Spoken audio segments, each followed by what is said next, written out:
নজিরবিহীন চাপে Justin Trudeau অর্থমন্ত্রী পদত্যাগ করায় কানাডার প্রধানমন্ত্রীর গদি টালমাটাল। জরিপ বলছে তলানিতে ঠেকেছে তার জনপ্রিয়তা, আবার নিজ দল থেকেও উঠছে পদত্যাগের দাবি। ট্রাম্পের বাণিজ্য যুদ্ধের হুঁশিয়ারির মধ্যেই পদ ছাড়লেন একসময়ের ঘনিষ্ঠ সহযোগী। বিশ্লেষকরা বলছেন এই পরিস্থিতিতে আগাম নির্বাচন আয়োজনে বাধ্য হতে পারেন ট্রুডো।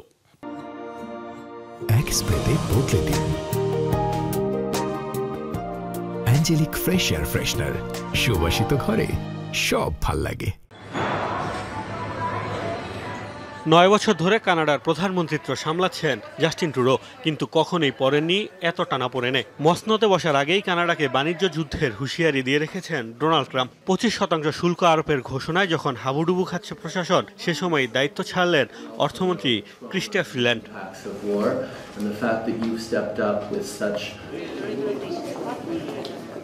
বাজেট ইস্যুতে সমালোচনার মধ্যেই ট্রুডোর উপর আরেক দফা চাপ বাড়ালেন ফ্রিল্যান্ড। গত কয়েক বছরে তলানিতে ঠেকেছে ট্রুডোর জনপ্রিয়তা। জরিপ বলছে রক্ষণশীল পিয়েরে পোলিয়েভ্রের তুলনায় বর্তমানে 20 পয়েন্ট পিছিয়ে বর্তমান প্রধানমন্ত্রী। নিজ দলেও বাড়ছে তার বিরোধিতা।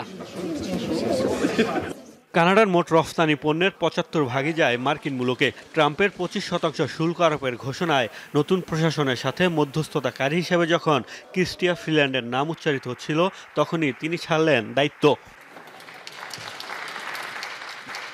সবকিছু মিলিয়ে কানাডায় জোরালো হচ্ছে আগাম নির্বাচন আয়োজনের দাবি। বিশ্লেষকরা বলছেন এসব চাপ সামলে ট্রুডোর জন্য টিকে থাকাই কঠিন। জাস্টিন ট্রুডো তার ক্যারিয়ারের সবচেয়ে বড় রাজনৈতিক সংকটের মুখোমুখি। অর্থমন্ত্রীর পর তিনিও পদত্যাগ করতে পারেন, রয়েছে সেই গুঞ্জন। জনপ্রিয়তায় একে তো ভাটা, তার উপর ক্ষমতা টিকিয়ে রাখাই ট্রুডোর জন্য চ্যালেঞ্জ।